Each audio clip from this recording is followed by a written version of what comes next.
semuanya, selamat datang di acara Pojok Prismatika. Mojok yuk, ngobrolin matematika bersama saya, Mihwatul Nurika Al-Hawa, mahasiswa program studi pendidikan matematika Universitas Insan Budi Utomo Malang, atau yang lebih sering disapa dengan Universitas Ibu.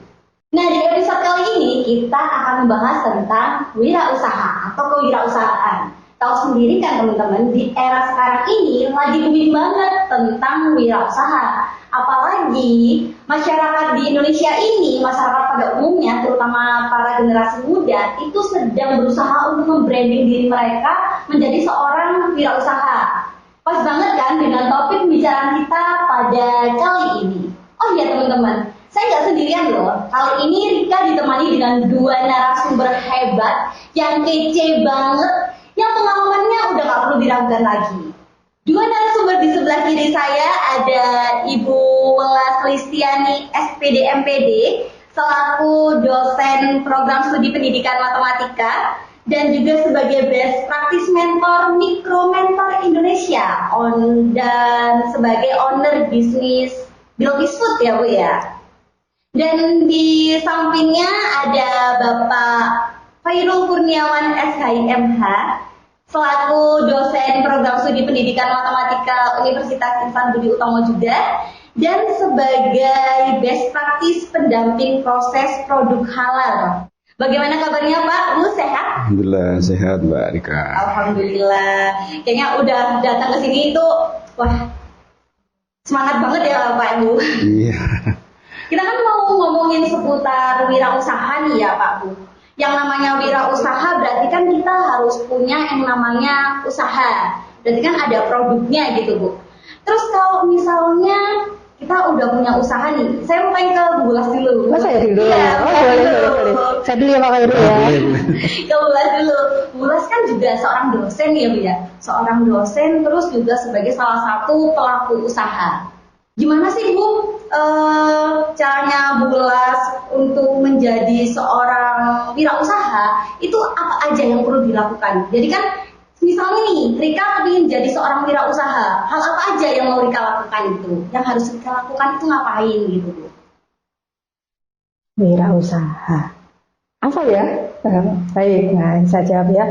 Untuk bisa menjadi wirausaha, salah satunya kita harus punya keberanian. Harus berani ya. Harus berani. Kalau nggak berani, gimana kita menjadi wirausaha? Wira pahlawan itu kan harus pemberani. Kita harus berani dalam bidang usaha. Nah, itu berawal dari adanya inovasi dan kreativitas. Nah, kita harus punya sesuatu yang baru sehingga kita bisa berinovasi, memunculkan sesuatu yang unik. Nah, tentunya produk kita harus unik ya, biar beda dari yang lain gitu ya Bu ya. Beda dari yang lain, dan kita itu memerlukan suatu kreativitas. Nah, seperti itu. Jadi kalau misalnya nih Bu, kita udah punya usaha, kita sudah berkreasi, berinovasi, membuat usahanya kita. Itu kita perlu nggak sih Bu yang namanya membuat sebuah legalitas di usahanya kita itu? Legalitas? Nah, perlu banget. Nah, ini. Nah, dari legalitas akhirnya dapat ini. Ini bisa masuk ke minimarket, diantaranya sudah ada di Indomaret. Seperti itu, karena salah satunya harus memenuhi syarat ada NIB. Mungkin Mbak Nurika mau tanya, NIB itu apa? Kayaknya saya mau tanya dulu ke yang ini deh Bu. Tadi kan bilang legalitas gitu ya Bu. Mungkin di sini masih banyak yang bingung, apa sih sebenarnya legalitas usaha itu? Mungkin Bu Welas bisa menjelaskan ya Bu ke kita semua. Apa sih legalitas usaha itu gitu? Legalitas usaha itu mirip dengan apa ya? Kalau kita lahir, ini mau diakui dengan anaknya siapa ya? Gitu. Biar legal gitu. Iya, ya standar kan kalau anak kan harus ada orang tua. Nah, ini legalitas juga seperti itu, sebagai standarisasi yang harus dipenuhi oleh pelaku usaha. Ya, seperti itu. Sehingga dia dapat bersaing nantinya. Dari standarisasi nanti akan muncul izin, salah satunya NIB itu tadi. NIB. Jadi tadi Bu Welas banyak menyinggung nih tentang kita kalau punya usaha itu harus memiliki NIB. NIB itu Apa Bu? Nomor induk berusaha. Saya kira nomor induk berpacaran itu. Oh, nomor induk berpacaran. Oh, Mbak Nurika perlu dicarikan pacar? Cari jodoh. Gimana Pak Khairul? Ya siap. NIB, Iya, nomor induk berusaha. Sama dengan kita kuliah, kita juga ada nomor induk mahasiswa. Maka usaha juga seperti itu. Ini diharapkan semua pelaku usaha itu harus memiliki NIB sebagai tadi legalitas kita, sebagai bentuk perizinan kita. Ya, gampang sekarang ya. Iya. Jadi ini NIB tadi itu sebagai identitas pelaku usaha dalam menjalankan usahanya gitu ya Bu ya? Benar Mbak Nurika. Oke. Terus kalau caranya untuk mendapatkan NIB ini seperti apa Bu? Susah nggak sih Bu? Mau cara praktis atau yang kurang praktis? Oh, kayaknya ini lebih suka yang cara praktis ya? Iya, kita tidak harus ke sana kemari untuk mengurus NIB. Sebenarnya kita bisa secara online ya mengurus NIB itu melalui HTTPS. Oh, ada websitenya sendiri ya Bu ya? Benar. Nah, kita bisa mengunjungi One Single Submission atau OSS di sana. Oke, jadi teman-teman nih kalau ngurus NIB nggak usah takut ntar ribet atau gini-gini. Enggak, sekarang ada cara praktisnya. Online bisa ya Bu ya? Bisa. Online bisa. Oke. Mulai kalau misalnya kita bicara tentang NIB itu kan berarti kita harus punya produknya gitu kan ya Bu ya? Yang mau di NIB-kan. Iya, usahanya. Iya, punya usahanya. Kalau kita punya usahanya tentunya kita kan punya ini mereknya apa gitu kan Bu ya? Berarti usaha, kalau kita buat usaha kita harus punya ini loh merek saya gitu ya Bu ya? Nah merek sendiri itu apa Bu di dalam usaha? Merek, waduh, itu mereknya sudah terkenal ya. Nah, seperti itu. Apa sih merek itu? Nah, sebagai identitas kita, dia bisa ini ya. Saya beli contoh ini aja loh. Ini ada nama Banaina, ini salah satu merek. Nah, ini merek itu sebagai ciri khas, termasuk ciri khas enggak? Ya. Identitas. Iya, identitas suatu produk barang ya, bukan perusahaannya, tapi bisa jadi juga perusahaan. Namun ini produknya dari perusahaan itu. Misalkan ini dari Bilqis Food ada Banaina. Nah, Banaina itu kita buat mereknya karena sebagai identitas dari produknya itu. Nanti Anda Anda menginginkan suatu produk baru, dia juga harus punya merek baru. Berarti kalau misalnya nih Bu, kita punya produk terus mereknya sama kayak yang lainnya gitu, nggak bisa ya Bu ya? Bisa nggak ya? Itu akan ada sesuatu yang menjadi problema nantinya. Di belakangnya gitu ya, jadi akan ada problematika di belakangnya. Lebih baik jangan gitu ya. Jangan.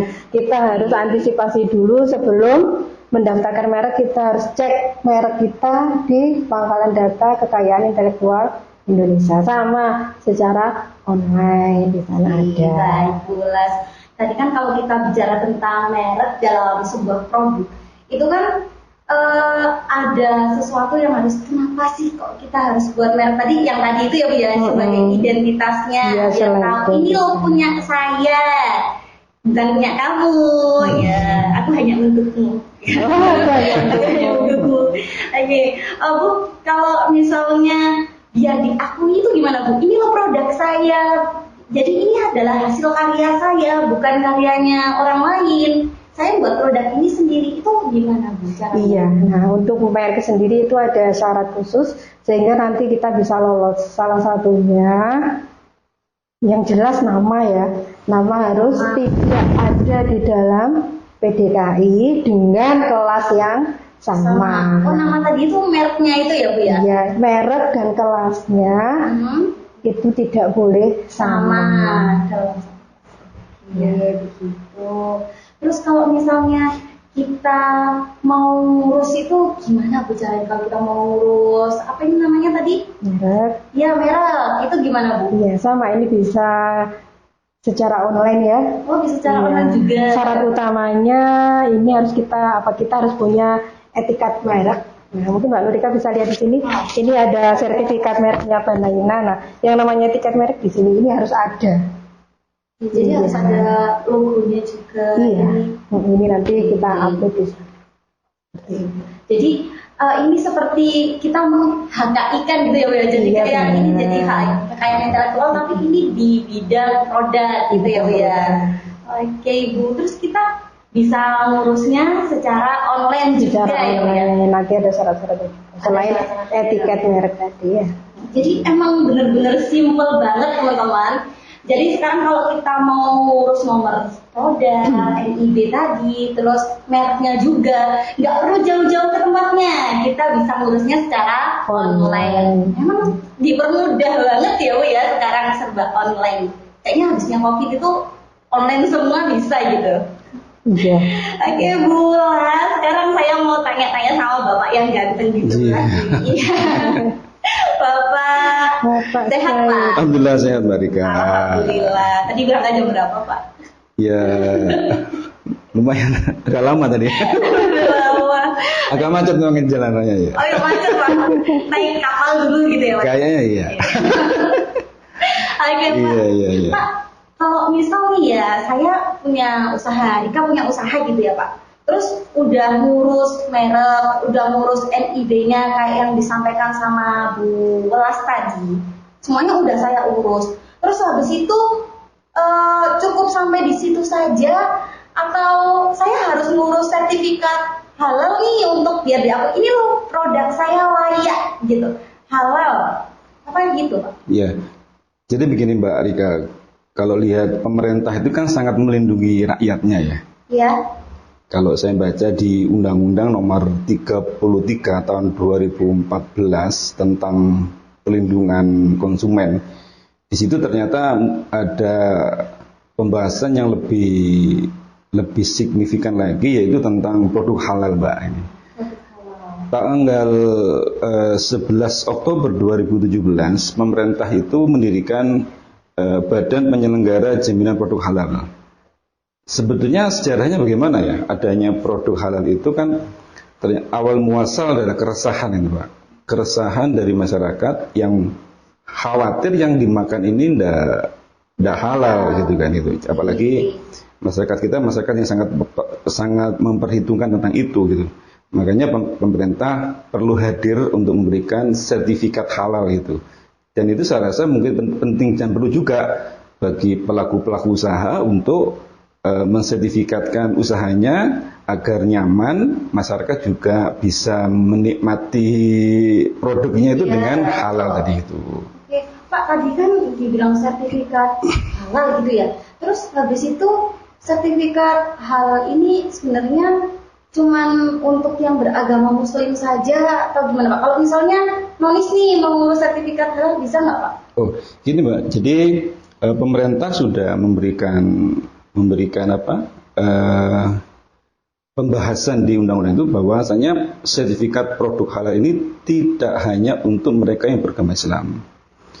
Sebab kenapa ya kita saksikan juga ya banyak dari masyarakat kita yang juga kadang-kala mengkonsumsi dari orang-orang produk pelaku usaha yang non muslim katakanlah. Ya. Nah justru dengan mereka menggunakan sertifikat halal ini membuat nyaman tadi, saya katakan tadi, membuat nyaman mereka untuk mengkonsumsi produk yang dijualnya itu. Jadi semuanya bisa mendapatkan itu. Jadi nggak hanya yang beragama muslim saja ya Pak? Tidak, ya. Beberapa waktu ini sempat dari agama-agama tertentu yang sempat mengajukan pendampingan, alhamdulillah kok sudah keluar sertifikatnya itu. Ya, oke. Jadi sertifikasi halal ini biar diakui kehalalannya oleh MUI gitu ya Pak. Dan itu wajib nggak sih Pak sebenarnya Pak buat semua produk? Dalam undang-undang yang disampaikan oleh Menteri, bahwasanya kemarin saat kita mengikuti diklat pendampingan itu sebetulnya bahasanya bukan harus terus nanti kalau tidak ranah pidana dan seterusnya. Enggak seperti itu. Cuman dianjurkan itu. Bahkan target pemerintah 2024 semua pelaku usaha harus sudah mempunyai sertifikat halal. Lalu Pak, kalau misalnya pingin daftarnya nih, biar tadi kan udah daftar NIB, udah daftar mereknya, berarti kan harus daftar juga ya Pak, Iya. sertifikat halal. Iya, Pak. Itu gimana Pak caranya? Jadi begini, pendaftaran untuk sertifikat halal itu semua dilakukan secara online. Oh sama online juga Ya. ya? Serba online ya Pak? Hanya saja harus ada pendamping. Oh harus ada pendamping. Iya. Pendampingnya ini apa Pak yang dibutuhkan? Jadi begini, Mbak, karena tidak mungkin pemerintah bisa dengan tenaga yang sangat terbatas. Mereka survei pelaku usaha apakah ini bisa dinyatakan halal dan seterusnya. Sama ketika saat kita pendaftaran sertifikat halal itu ada kayak form gitu, apakah yang menggunakan pelaku usahanya menggunakan sarung tangan, apakah sudah proses. Jadi semuanya itu jadi apakah ini sudah sesuai dengan anjuran pemerintah. Ini harus dan dia bertanggung jawab. Makanya masyarakat dipermudah, tidak harus mereka mengajukan ke pusat untuk mengajukan sertifikat, tapi di masing-masing wilayah sudah ada, tingkat kota bahkan kecamatan sudah ada. Jadi istilahnya kayak yang pendamping ini sebagai yang menjembatani. Menjembatani. Makanya istilahnya pendamping proses produk halal tadi. Jadi intinya yang perlu disiapkan apa ya? Yang pasti data usaha tadi ya. Yang kedua nama barang. Tadi kalau Bu Ulas menyampaikan harus ada merek, ya otomatis kan karena artinya contoh mohon maaf ini Mbak ya, ada beberapa produk yang sebetulnya halal tapi nggak bisa bersertifikat halal. Contoh menggunakan nama-nama makhluk halus misalkan. Waduh. Ya, yang pasti pemerintah tidak bisa memberikan sertifikat karena ini kan tidak sesuai dengan syariat, artinya begitu. Jadi artinya untuk mendapatkan bagaimana dia merubah. Nah, kemudian yang ketiga harus ada NIB tadi. Harus punya. Tadi kan Bu Ola sudah menjelaskan secara rinci ya. Bagaimana NIB itu dikeluarkan itu. Yang keempat harus memiliki lokasi dan tempat untuk prosesnya itu. Artinya begini, kemarin dia mengajukan dia semacam reseller gitu ya. Jadi artinya dia cuma menjualkan gitu. Jadi ini tidak bisa. Jadi dia namanya juga pelaku usaha ya. Jadi dia harus benar-benar mengelola, ada tempatnya, ada survei. Makanya kita dulu survei. Biasanya tim itu ada. Kadang-kadang saya kalau ke lokasi itu nggak sendirian kadang Mbak. Ada timnya ya. Ada tim. Artinya biar semakin banyak yang hadir itu kan semakin menyaksikan sehingga legalitasnya ini lebih dipertanggungjawabkan kan gitu kan. Karena juga mohon maaf kadang-kadang juga manipulasi data kan mungkin saja produknya yang disampaikan di pendamping seperti ini ternyata pas kenyataannya dia merubah lah. Kalau yang seperti ini kasusnya sudah ranah pidana lagi. Jadi bisa sampai ke ranah ya Pak ya? Bisa, makanya penting juga kehati-hatian itu penting juga. Kalau ini tadi saya juga lupa tanya ke Bu Mas. Mbak Rika.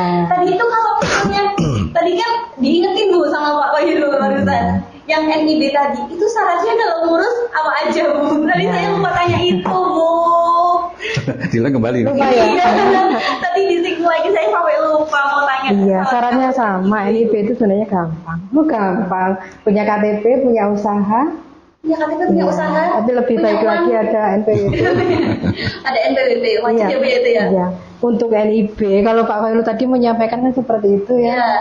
Nah, kalau NIB reseller pun bisa masuk. Oh, kalau NIB reseller bisa masuk. Tapi kalau yang halal, sertifikasi halal, reseller belum bisa masuk gitu ya Pak ya? Iya, kalau memang dia bukan pelakunya gitu. Bukan pelakunya. Iya. Kalau NIB itu tergantung KBLI. Nanti bisa dicek apa itu KBLI. Itu. Nah, mau tahu? Ya, kode setiap produk, setiap usaha itu ada kodenya. Misalkan keripik itu ada sendiri, jamu itu ada sendiri, nanti diklik tinggal menyesuaikan dengan usahanya. Usahanya apa gitu. Berarti kalau syaratnya buat dapat NIB itu cukup punya produknya, punya KTP, sama NPWP. Didukung NPWP. Sebenarnya mudah ya Bu, ya nggak ribet ya. Mudah, asal punya niat. Punya niat. Kalau udah malas, nah ya udah.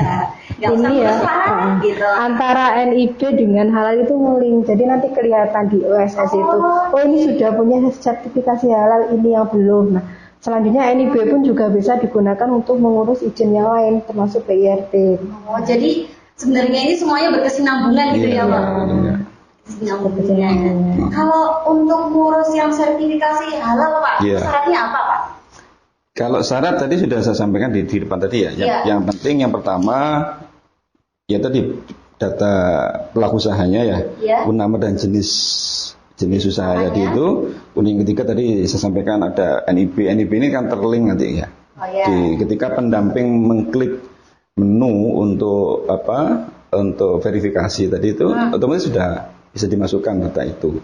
Kemudian yang ketiga tadi benar-benar memang punya usaha tadi itu. Memang benar-benar sebagai pelaku usahanya. Benar. Cuman bedanya kalau yang di NIB reseller bisa, walaupun bukan sebagai pelaku usaha, tapi reseller gitu ya. Tapi kalau yang di sertifikasi halal itu wajib sebagai pelaku usahanya. Ya, sebetulnya yang paling substansi itu adalah produknya sebetulnya. Produknya. Ya, cuman balik lagi kita kan perlu survei ya.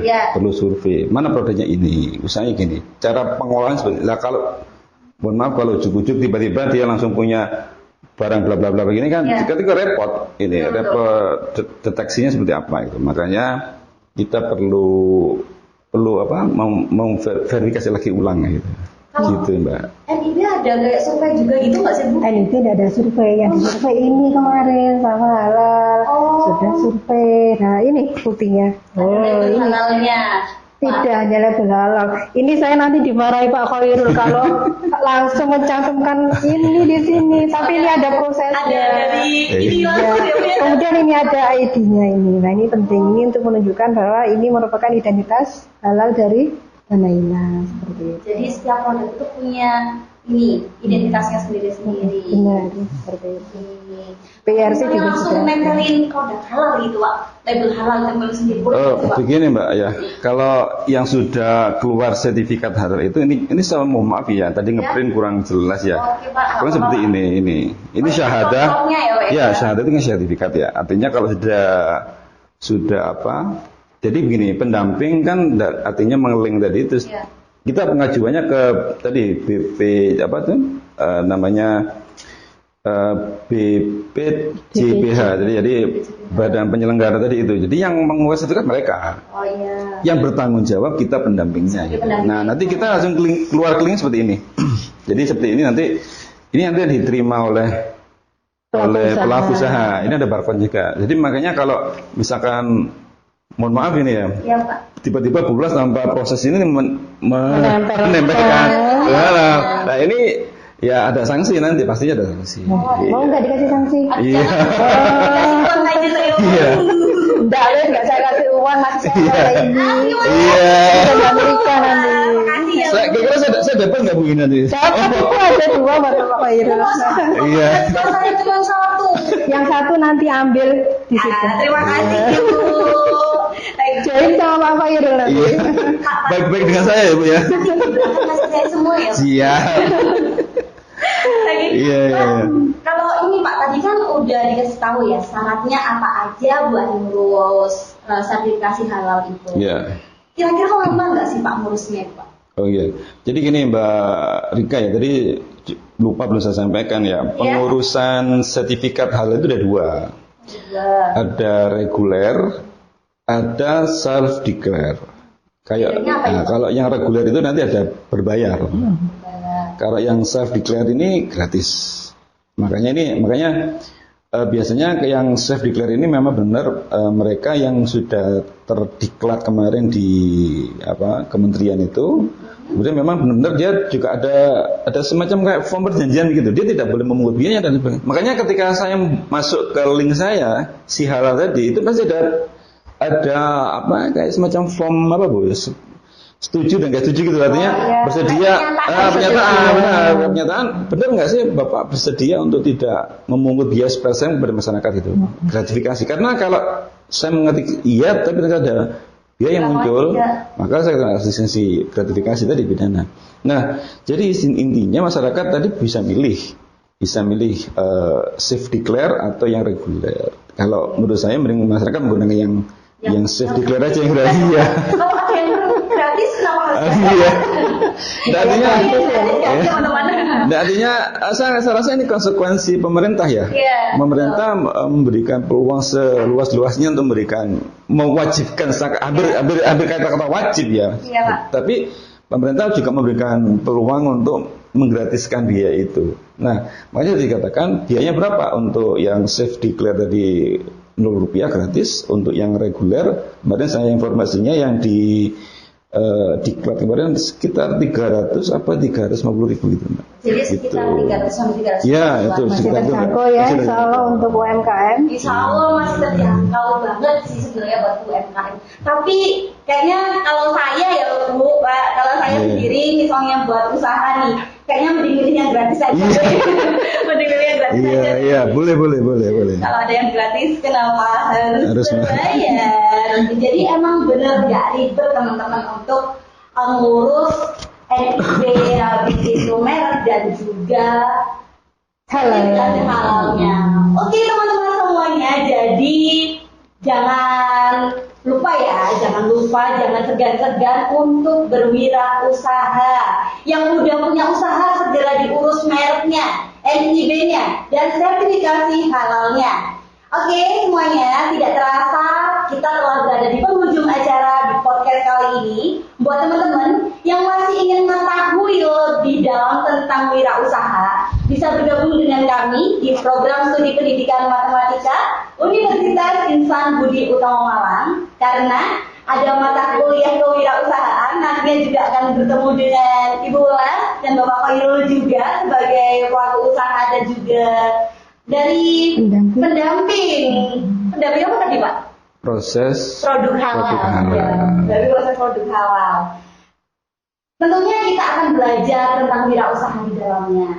Oke teman-teman semuanya, cukup sekian dari saya dan mewakili Pak Khairul dan juga Ibu Ulas. Mau ada salam wirausaha ini? Oh iya, kita sebagai wirausaha juga perlu ada salam ini. Gimana Bu? Iya, ini ya, salam wirausaha. Tangannya gini ya Bu? Iya. Oke. Mau bersama-sama? Boleh. Dikomando sana langsung nih Bu? Pak Khairul tadi. Oh dari Bu Ulas. Ibu Alas yang pelakunya. Oh yang pelakunya saya ya. Baik, ini sebagai pengusaha kita juga ada salamnya. Tadi sudah kita bahas sedikit. Nah, sebelum kita tutup, kami akan menyampaikan salam wirausaha. Salam wirausaha. Mau diulangi? Boleh. Satu atau dua kali lagi? Boleh. Iya, tentu aja. Satu kali ya, salam wirausaha jaya. Salam wirausaha jaya. Oke teman-teman semuanya, akhir kata wabillahi taufiq wal hidayah. Wassalamualaikum warahmatullahi wabarakatuh. Sampai jumpa di podcast yang lainnya. Dadah. Dadah.